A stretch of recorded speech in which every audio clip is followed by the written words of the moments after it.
Bismillaahi Raxmaani Raxiim kusoo dhawaada Suba IT Tutorials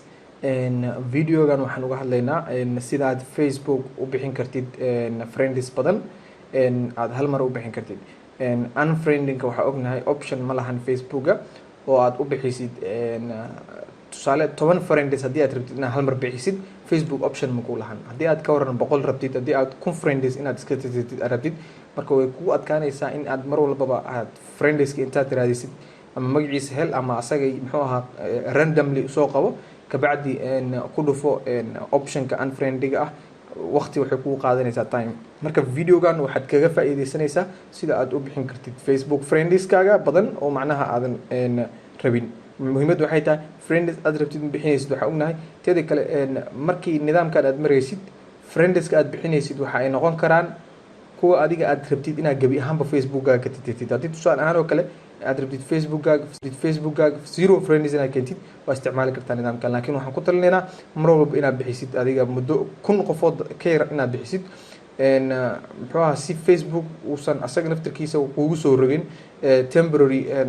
muxuu ahaa blog uusan kuu saarin waxaad mar walba bixinaysaa marka friends aad wuxuu ahaa 100 friends maanta oo kale beriyo kale 100 kala bixi si aad macnaha u heshid muxuu ahaa time Facebook asagana uusan ku dhihin maxaa friends badan u bixinaysaa sababtoo asaga wadan ugu jirto friends inaad tirtid marka sidee marka u bixinaysaa friendskaaga badan waxaad tagaysaa waxaad isticmaalaynaa horta computer oo ku qasban tahay computer inaad isticmaashid waxaan isticmaalaynaa extension oo Chrome extension ah waxaad ku qoraysaa Google-ka Facebook toolkit markaad ku qortid midka ugu horeeya waa multiple tools for Facebook oo ay la socoto Google Chrome kaas ayaan ku dhufanaynaa waa extension Chrome-ka aan ku darayno dabcan Google Chrome marka waxaan leenahay add to Chrome extension-kan ayaan leenahay waxay inoogu daraysaa extension-kan Chrome-kan ay inoogu daraysaa marka Java ay qabsatay waxaan arkaynaa marka waa ka laabanaynaa kan Facebook ayuu nagu soo kicinaa kanna waan ka laabanaynaa si aad u aragtid okay kan nafsigiisa waa ka laabanaynaa waxaan imaanaynaa marka Facebooka sida hadda meeshan uga jeedid waxaa meesha ku qoran 341 friends ayaa Facebookan ku jirto waana testing Facebook testing waaye ma ahan Facebook caadi loo isticmaalo oo tijaabo waaye marka waxaan bixinaynaa ugu yaraan adiga 40 qofood ama 50 qofood oo kale ama 100 qofood aan bixinaynaa si aad u aragtid inaad hal mar bixin kartid friendskaaga badan waxaa imaanaysaa marka extension-ka ayaa imaanaysaa dabcan extension-ka waxa ay ku soo qormaysaa meesha ugu koreysa Chrome-ka dhanka midig calaamad yar oo buluug ah oo ay ku qoran tahay markii aad mouse-ka saartid sida hadda u jeedidba multiple tools for Facebook calaamadaas ayaan ku dhufanaynaa calaamadda markii aan ku dhufano waxaa noo soo baxaya page-ka information-kiisa ku saabsan inta user isticmaashay iyo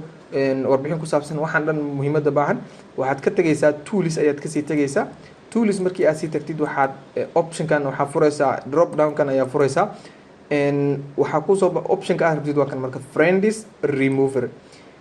remover markii aad dhahdid waxa uu soo qabanaa daatada mideeda kale la soco markii aad page-ka isticmaalaysid waa qasab in Facebook-na ay ka furan tahay isla meesha Chrome-ka labada dhinac saa u jeedid hadda Facebook intan waa ku furan yahay muxuu ahaa asagana intuu ka furan yahay extension-ka si macnaha Facebook-gaas information-kiisa loo soo qabto warbixintan haddii aan ka aragtidba waxaa ujeedaa meeshan rows iyo page wax ku qoran maxaa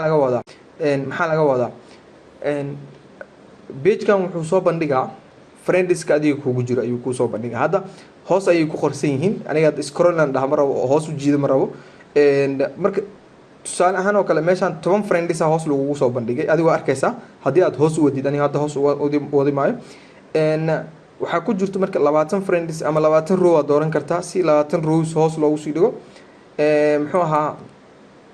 100 qofood aad dooran kartaa oo kale 100 qofood oo ah page-kan hadda ku jirtid 100 qofood next aad dhigi kartaa hadana page-kan kale 100 qofood oo wuxuu noqonaa page 2 next ayaad dhehaysaa page-kan kale 100 qofood ilaa iyo 4 page aad ka tagtid sidee u bixin kartaa marka friends 100 qofood sidee u bixin kartaa anaga 100 ma bixinayno waxaan bixinaynaa ugu yaraan adiga 50 qofood aan bixinaynaa 50 qofood marka waqti yar waxay qaadanaysaa daqiiqada ah page-kan aan ka bixinaynaa sidee u bixinaysaa marka waxaad sameyn kartaa marka koowaad horta option meesha dabcan hoos yar aan wada jiidno. option meeshan waxaa yaala magaca friendeska inaad gelisid ama idgiis aad gelisid, kabacdina waxaa kusoo baxaysa calaamad kan camal ah oo tig la saarayo. tigta ayaa saaraysaa, waxaa leedahay bye bye friendeskaas waa ku daayay. laakiin Facebook yaa samayn kartaa qof inaad caadi u bixisid, marka ma u baahnid inaad hal qof caadi u bixisid, waxaa u baahan tahay si guud inaad friends number tiro ahaan aad u bixisid. 100 row 50 row 25 row u taagan 25 qofood 50 qofood inaad page-kan ka bixisid. next haddaad dhahdid 50 kale page-kan ka bixisid, mar walba tigtaas sii saaraysaa. marka tigtan waxay u taagan tahay guud ahaan waxaa hadda la doortay 50 qofood. rowskaas waxa ay ku taagan tahay 50 qofood oo page-kan la doortay. page-kan sida hadda hoosba u jiidno waxaan saaraynaa dhow tiplar si u jiidid meeshan 50 qofood ayaa la doortay. Facebook-an 50 qofood ayaa page-kan laga doortay. okay, next haddii aan dhaho waxaa haddana la dooranaa 50 kale. meeshaan aad kasii dooran kartaa 50 kale. waxaa laga yaabaa marka inaad mararka qaar ku fikirtid dad aadan rabin inay inta ka soo galaan oo aadan bixin, ama hal qofood oo kale ama laba qofood oo kale inaad iska bixinin, laakiin aad rabtid 50 qofood inaad bixisid. maxaa samaynaysaa 50 qofood markay saan yihiin, qofka inta magaciisa ku qoraysaa, magaciisa markii intuu kugu soo baxo calaamadan tigta asaga ka qaadaysaa keligiisa, kabacdi inta kale iska bixinaysaa. marka hadda hal 50 ayaan bixinaynaa oo u taagan 50 qofood oo Facebook-ina noogu jirto ayaa automatic u bixaysa. waxaan ku dhufanaynaa bye bye. bye bye markii aad ku dhufatid waxaa kusoo baxaysa xaqiijin. xaqiijinta kabacdi markay kusoo baxdo meeshaan previousca ka koreyso ayaa waxay kusoo baxaysaa friendeska magacyadooda la bixiyey. dabcan hadda meeshaan si fiican u fiirso, Facebook-gan waxaa ku jirto reload ayaan dhahaynaa page si aad u xaqiijisid in Facebook ay ku jirto 341 marka laga jaro muxuu ahaa 50 qofood wixii soo bixi doono meesha ayaad ku arki doontaa. intaan hadda calaamadan waxaa noo saaran 50 qofoodaa si guud ahaan noogu dooran. okay, waxaan leenahay bye. 50 qofood inaad bixinaysid ama friendeska 50 ah inaad bixinaysid xaqiijin ah unfriend ayaad leedahay. shaqadu way bilaabanaysaa friendeska la bixinayo. waxaan sugaynaa marka daqiiqada yar 50 qofood way bixaysaa hadwaalid. okay, hadda waxaan aragnaa finished oo u taagan finished. micnaheedu waxa ay tahay waxaa imika dhammaaday bixintii dadka 50 qofood ahaa. waxaan leenahay okay, shaqo fiican ayaa qabatay. waxaan u laabanaynaa Google-ka 341 waxaan sameynaynaa